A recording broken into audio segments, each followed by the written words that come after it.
Salam yoldaşlar, hər biri salamlayıram. Bu videoda network layeri haqqında danışacağıq. Layer 3-dən.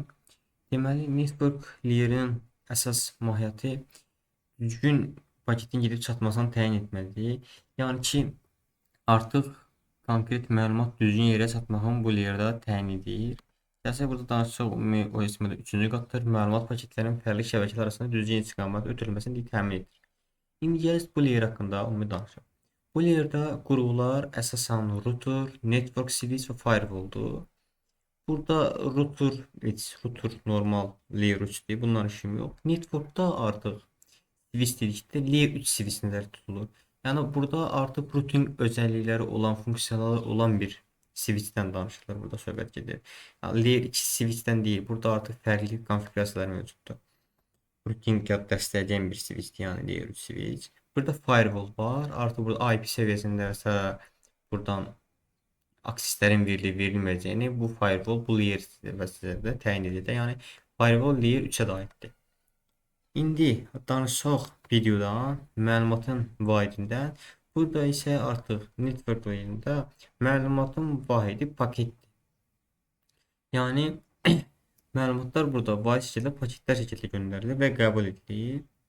Buradan indi network layerində olan protokollardan danışacağım. İlk protokol olaraq TTL-dən danışmaq istəyirəm. Layer 2-də dedim ki, burada TTL yoxdur.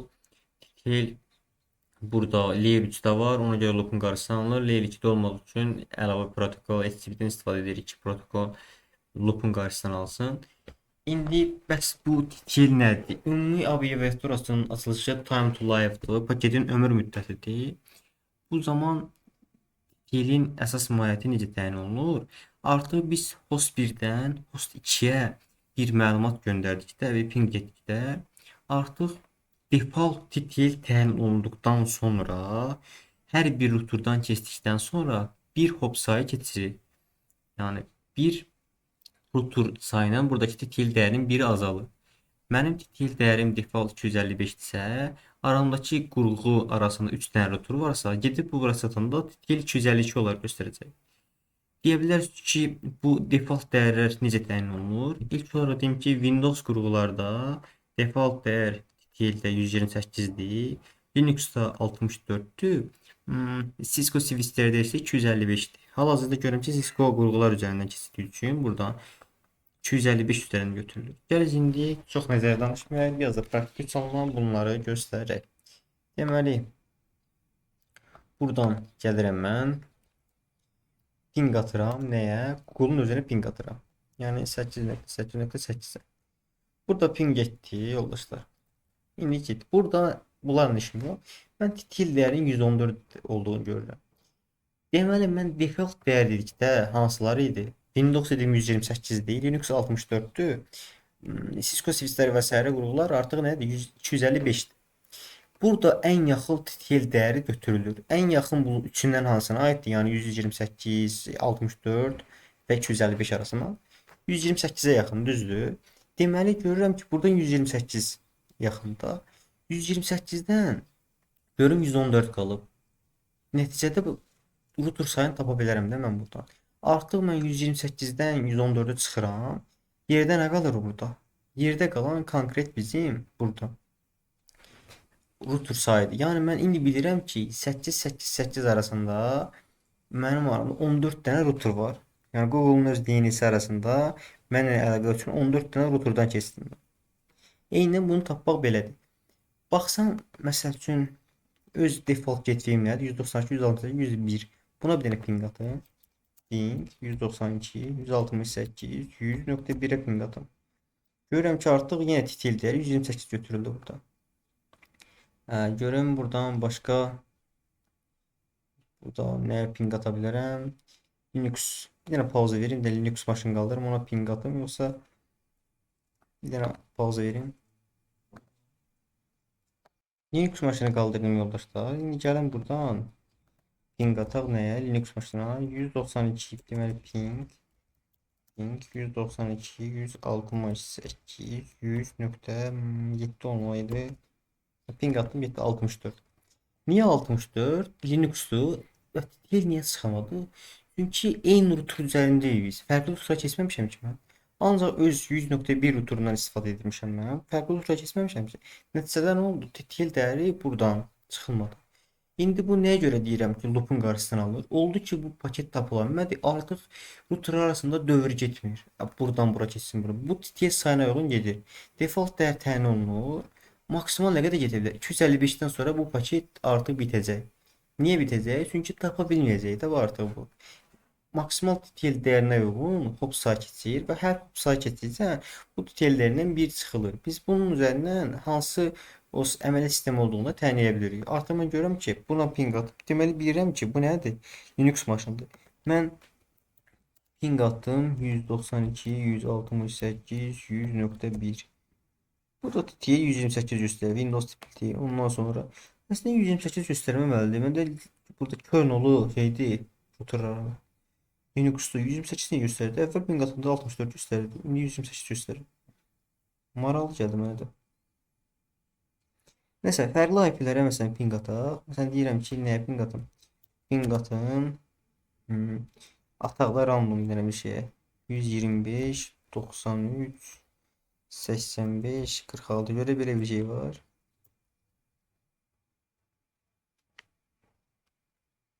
Ya da belə ping atam. Ping atım. Deyirəm ki, anar.com var görək.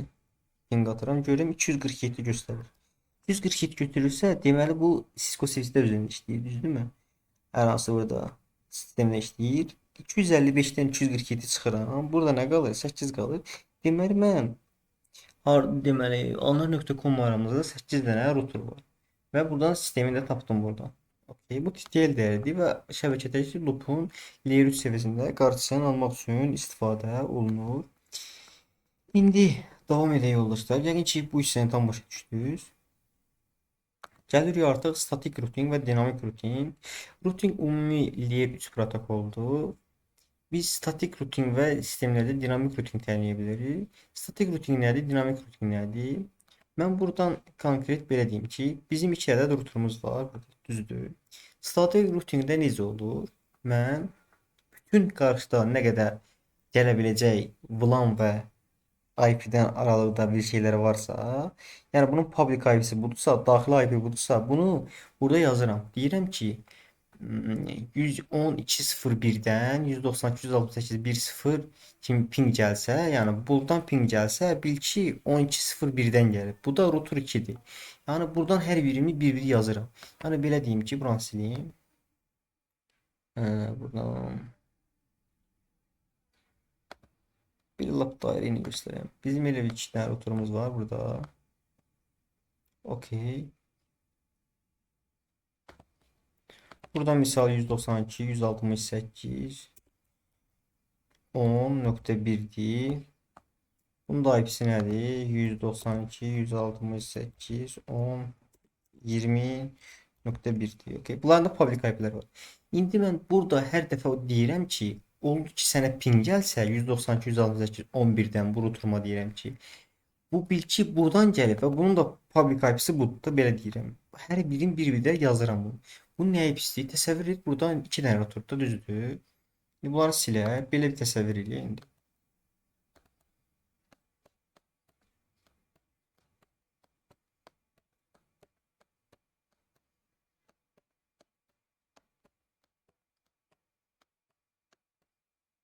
Baxın, təsəvvür eləyirsiniz.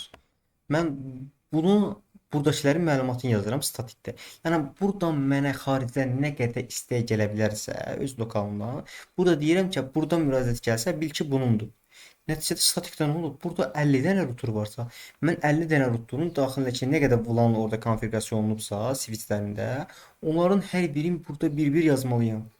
Nəticədə nə olacaq? 50 dənə router varsa, içində 20 dənə hər birinə 30 dənə VLAN varsa, ərşə qalxacaq da.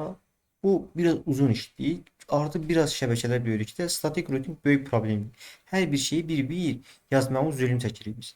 Amma dinamik routing nədir? Dinamik routingdə əslində mən deyirəm ki, hər bir router yoxdur. Hər bir router öz məlumatlarını routera deyir. deyir olsa ki, kimsə soruşsa bu IP-li ünvan kimdir? De ki mənəm. Yəni bu gəlib bunların üzərindən soruşsa, desə ki, bu kimdir, bu kimdir? Gəlib mən buna deyə bilim ki, hə, bu mənəm ha.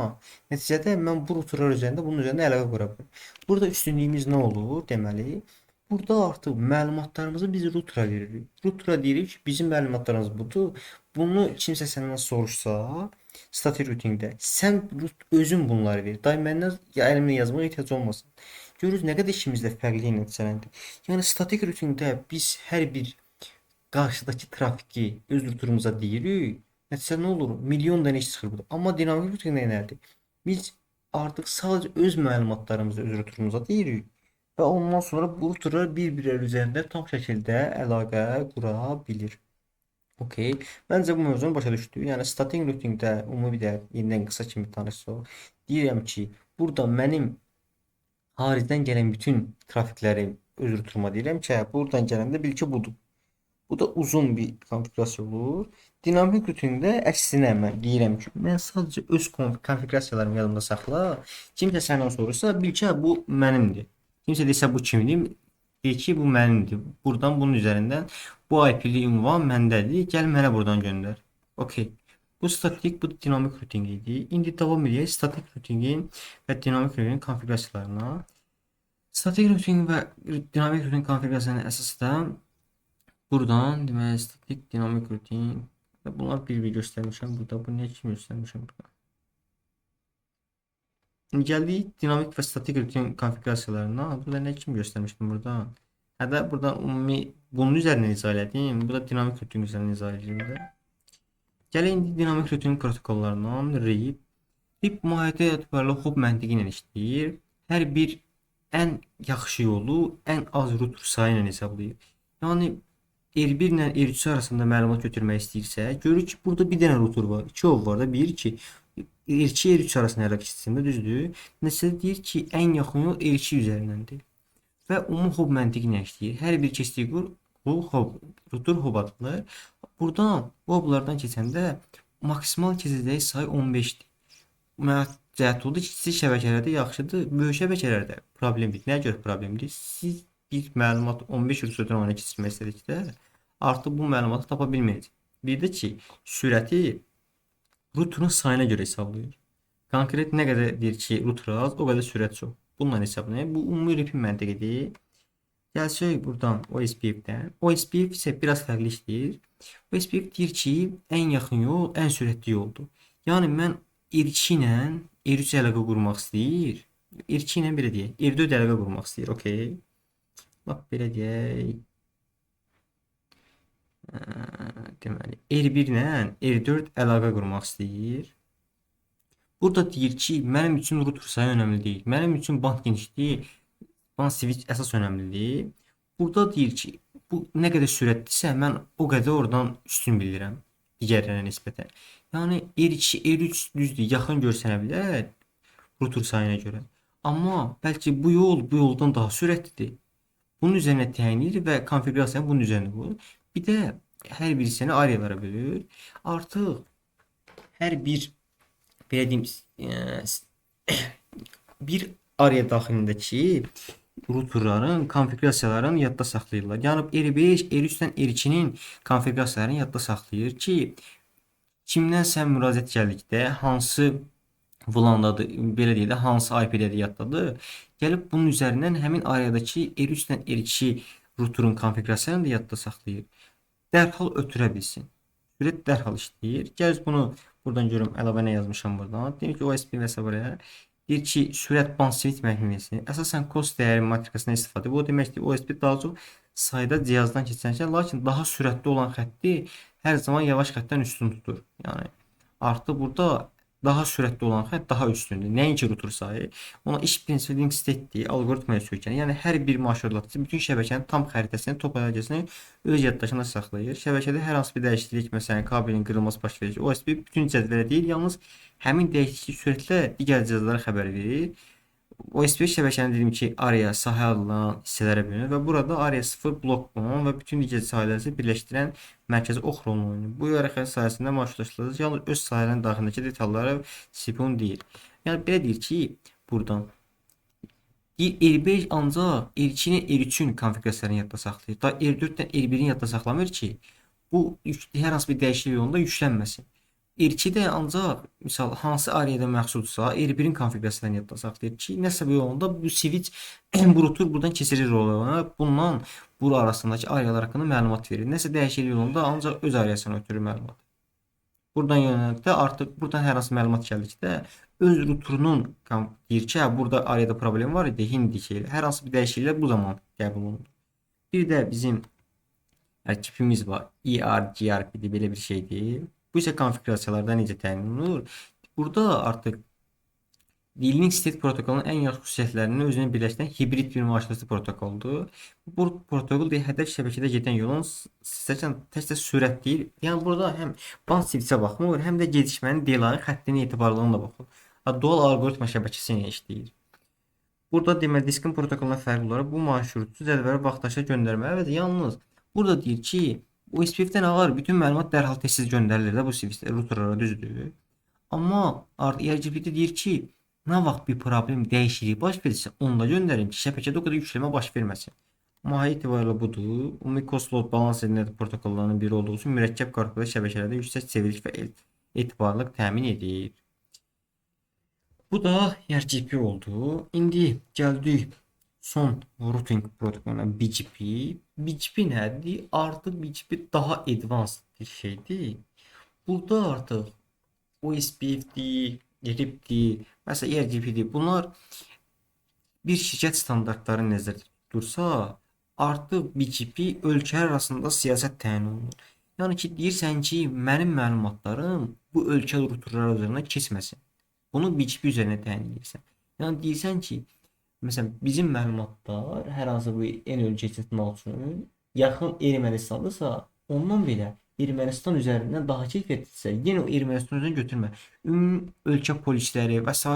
ümumi advanslara BGP üzərindən təyin olunur. Bu trafik daha böyük olduğu üçün digər protokollara görə nisbətən zəif sürət var. Amma security baxımından, ümumi network təhlükəsizliyi baxımından ən standart routing protokolu BGP protokoludur. Başqa da burada da görüm başqa nə danışdım. Başqa da heç nə. Ümumi burada artıq layer'dan danışdım. Dedim ki, artıq qurğular baxımından layer 3-də firewall, L3 switch və router bunlar işləyir. Ondan sonra video paket məlumat faydı burada paketlərdir. Protokollardan danışdım. Statik və dinamik routingdən. Detaildən danışdıq ki, detail nədir? Time to live'dır. Paketin ömür müddətidir. Loop'un qarşısını almaq üçün istifadə olunur. Statik və dinamik routingdən danışdıq. RIP, OSP, VHRP, BGP və s. Bununla da layer 3-ü bitirək. Növbəti dərsdə görüşənə qədər Allah'a emanet olun.